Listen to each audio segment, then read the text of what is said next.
riots broke out, pitting ethnic Uyghur Muslims against the dominant Han Chinese. And the replacing of faith and cultural identity with a different loyalty. Chinese government has incarcerated over thousands of Uyghur Muslims into these concentration camps in the name of re-education and as a counter-terrorism measure. Now, when we look at it, of course, the Chinese government does have autonomy over their citizens and they do have the right to protect their citizens from any imminent danger. In my personal opinion, I believe what the Chinese government is trying to achieve by protecting and preserve your country is very good, because number one, yes, you do have the right to protect and preserve your country. You do have autonomy over your citizens. But number two, there is a clear contradiction there.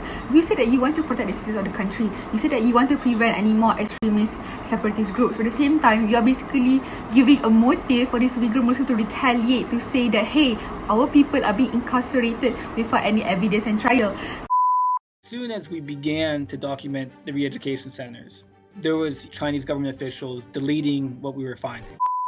The Chinese government has restricted journalism. They have restricted reports in regards of the exposure of these Uyghur Muslims into these concentration camps, and one of the factors that result into that is a media restriction, and they are trying to silence the voice of these Uyghur people.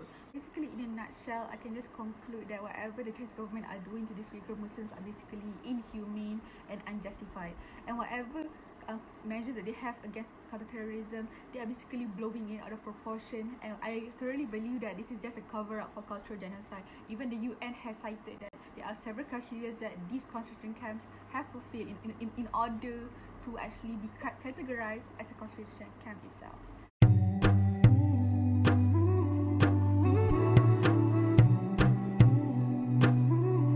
In 2013 and 2014, 4 attackers known as Uyghurs had caused some riots in Xinjiang, China.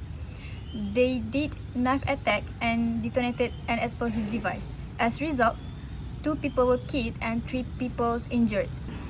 China claims that Uyghurs hold extremist views are a threat to security. Because of that incident, China government urged Uyghurs to enter the re-educational camp that is the worst punishment and far from law. عن أبي سعيد الخدري رضي الله عنه قال سمعت رسول الله صلى الله عليه وسلم يقول من رأى منكم منكرا فليغيره بيده فإن لم يستطع فبلسانه فإن لم يستطع فبقلبه وذلك أضعف الإيمان رواه المسلم. Salam said, whoever among you witnesses wrongdoing, let him correct it with his hand. If he is unable, then let him correct it with his tongue. If he is unable to do that, then let him correct it with his heart.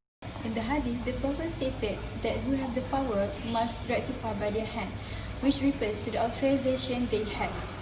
Clearly, China misused the power by threatening the Uyghurs in improperly extreme that the manner of the punishment is such irrational. Only 4 people, all Uyghurs must enter the re-educational camp. Is it fair? In Israel letter to the UN Human Rights Council, 22 countries, mainly European, excluding the United States, responded to disturbing reports of large-scale arbitrary detentions of Uyghurs by condemning Chinese leadership. Notably, for this leader, 37 countries defended China's remarkable achievement in terms of human rights by protecting their countries from terrorism, separatism, and extremism. The list of signatories included Muslim-majority countries as in Saudi Arabia, Qatar, and Egypt.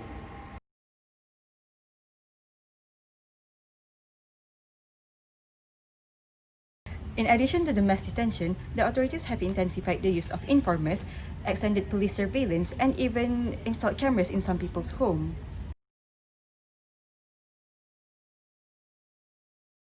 Thousands of mosques in Xinjiang have been damaged or destroyed in just 3 years, leaving fewer in the region than at any time since the Cultural Revolution, according to a report on Chinese operations of Muslim minority. In a case, Abdul Salam Muhammad, 41, said that the police detained him just because he recites a verse of Quran in funeral. After 2 months, he and 30 other people were ordered to renounce their lives. Abdul Salam said he went along but coexisted. Flashing back to Rasulullah era, after he began preaching the message of Islam, the other Quraysh clans started to feel threatened by him. In attempt to quiet him, they pressured Abu Talib to silence his nephew or control him. Despite these pressures, Abu Talib maintained his support of Muhammad, defending him from the leaders of Quraysh. This portrays a non-Muslim leaders giving freedom to the people to practice their own religion that they pick with all their willing.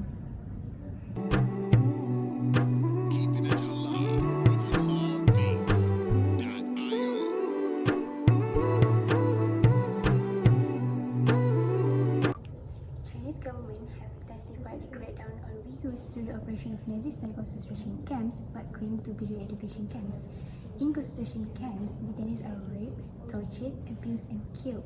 Chinese government have intentionally imposed a harsh measure to control the cause of destruction on Uyghurs community. Not only that, surveillance apps, facial recognition software, security checkpoint, and in-home stays are now part of everyday life for the Uyghurs.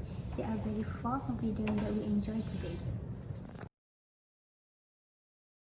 Individuals as young as 14 years old are sent to the concentration camps without reasonable reason and not being able to return to home or contact their families.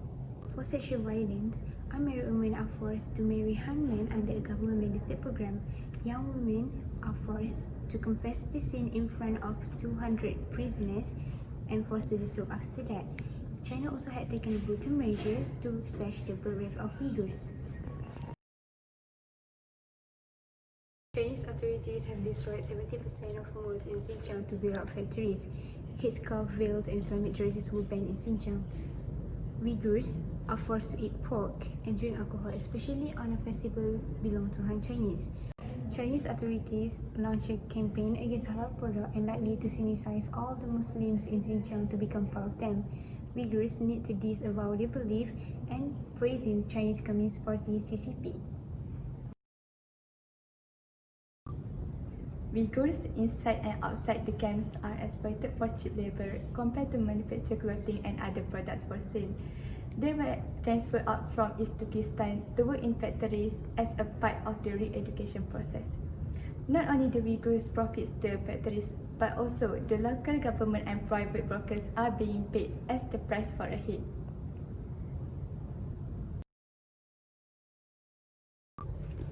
China is attempting to re-educate Uyghurs as a part of the Han Chinese community, wiping out their language, traditions, and also culture. Religious activities and teaching materials that promote religious beliefs are strictly prohibited. An autonomous region allows Chinese government to re-educate and transform Uyghurs through professional training in the re-education camps that are nothing more like forced and tortured camps. The detainees who try to do behavioral violence in the camp will face several punishments, from being deprived of foods to having one's fingernails ripped out.